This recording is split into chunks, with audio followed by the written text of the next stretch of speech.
Hey, what's up guys? Welcome back to another video. I'm Sandeep Singh and you're watching Into Can Vlog. So आज की video में हम बात करेंगे कि हम जब कनाडा में फर्स्ट टाइम हम कार परचेज करते हैं तो हम क्या क्या मिस्टेक्स करते हैं या फिर हमें क्या क्या प्रिकॉशन लेनी चाहिए या फिर हमें किस काइंड की कार लेनी चाहिए, मतलब कि हम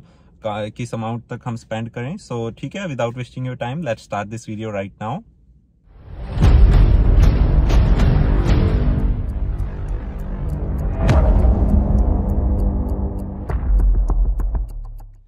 फर्स्ट ऑफ ऑल जो हमें मेन थिंग हमें जो ध्यान में रखनी चाहिए वो है कि हम किस अमाउंट तक हम स्पेंड करना चाहते हैं कार के लिए। मान लो अगर हम कभी भी हम अमाउंट स्पेंड कर रहे हैं तो हमें ये चीज़ ध्यान रखनी चाहिए कि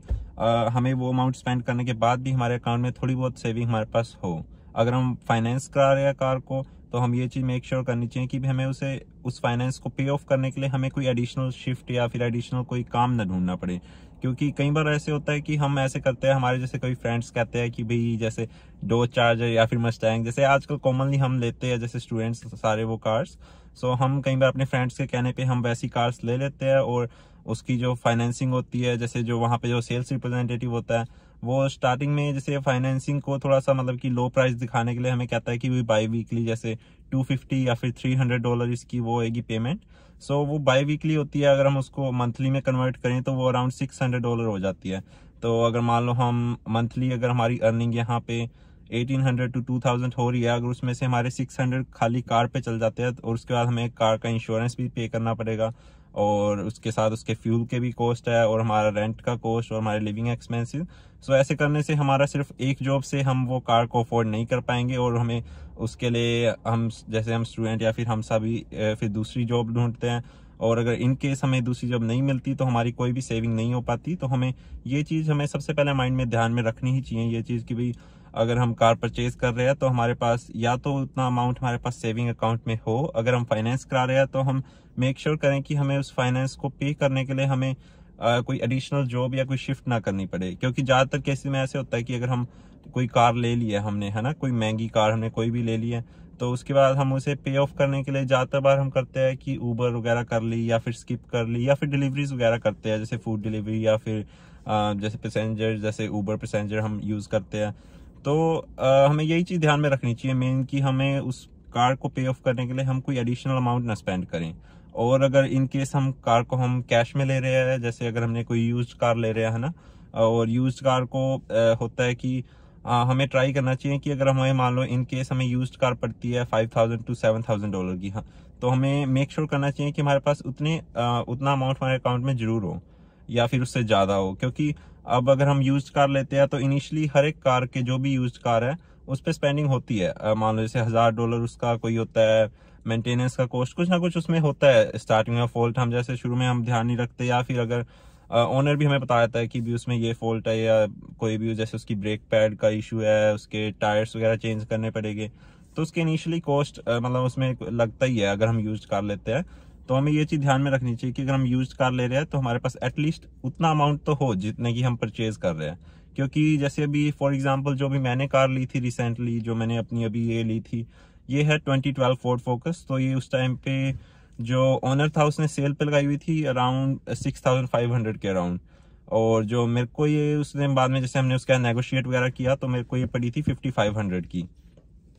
तो जैसे उस टाइम पे तो 5500 की पड़ गई, पर उसके बाद जब उसको रजिस्टर करवाने के लिए गए, जैसे नोवा स्कोशिया में यहाँ पे हमने रजिस्टर कराया तो उस पर टैक्स पड़ा और भी उस पर थोड़े बहुत एक्सपेंसेस जो हुए उसके डॉक्यूमेंटेशन एंड एवरीथिंग, तो उसके मेरे को अराउंड मैं कहूँ कि $900 to $1000 लग गए थे उसके बाद। तो वो कार जो 5500 की थी वो 6500 की पड़ गई। और उसके बाद जो इसके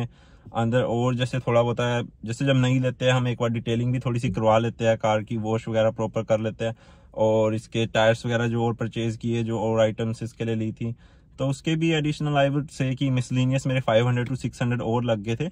तो अगर मैं ओवरऑल कहूँ तो ये मेरे को कार जैसे 5500 खरीदने के बाद मेरे को ये 7000 के अराउंड की पड़ी थी ये कार। तो यही चीज़ है, हमको ये चीज़ ध्यान में रखनी चाहिए। और मैंने उस टाइम पे मतलब कि अकाउंट में थे इतने मेरे पास थे उस टाइम पे, तो मैंने जैसे डायरेक्ट उसको मनी दे के डायरेक्ट ही बाई की थी बिना फाइनेंस कराए। तो वहाँ पे मैंने ये मिस्टेक की थी, जैसे अगर मान लो मैंने अभी जैसे मेरे पे उतनी सेविंग थी मैंने सारी यूज़ कर दी उस टाइम पे, तो उस टाइम पे तो एक बार जैसे अकाउंट का बैलेंस जीरो ही हो गया था। तो ये चीज़ हमें ध्यान रखनी चाहिए कि अगर हम जैसे सेविंग स्पेंड कर रहे हैं अगर उसको कार को परचेज करने के लिए, तो वो सेविंग स्पेंड करने के बाद भी हमारे पास थोड़ा बहुत अमाउंट बचा होना चाहिए, क्योंकि इन केस कई बार होता है हमें घर चेंज करना पड़ जाता है, फिर नई लीज बनती है, वहां पे दोबारा सिक्योरिटी अमाउंट पे करना पड़ता है, तो एक्सपेंसिव हो जाते हैं। तो हमें ध्यान रखना चाहिए कि अगर हम कैश पे भी अगर हम ले रहे हैं व्हीकल कोई भी किसी भी टाइप का,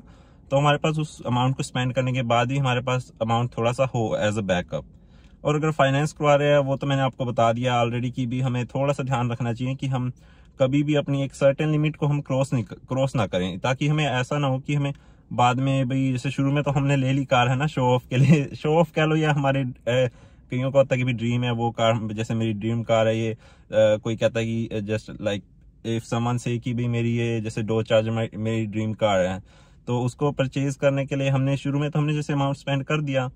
तो वो कुछ दिन के लिए तो वो जैसे बढ़िया लगेगी है ना। अब अगर कुछ टाइम के बाद जाके होता है कि जब उसकी हमें पे ऑफ करना होता है, तो हमें थोड़ी सी डिफिकल्टी होती है, और हम जितनी महंगी कार लेंगे उतने ज्यादा उसके एक्सपेंसिव भी होते हैं, उसका ऑयल चेंज भी उतना ज्यादा कॉस्टली है, और उसकी मेंटेनेंस भी उतनी कॉस्टली होती है। और अगर मान लो हमने अगर न्यू कार ली है, जैसे अगर कहें कि अगर हमने यूज्ड लिया है, पर अगर हमने थोड़ी सी न्यू लिया है, जैसे लगा लो कि 2019 मॉडल ली है, 2020 मॉडल लिया है, तो अगर हम उस पर स्पेंड कर रहे हैं, अगर लगा लो 30 to 35,000 या फिर 20,000 है ना, तो ये चीज हम चेक करें कि अगर वो 2019 ले रहे हैं हम, तो एटलीस्ट उस पर 1 लाख किलोमीटर से कम हो, या फिर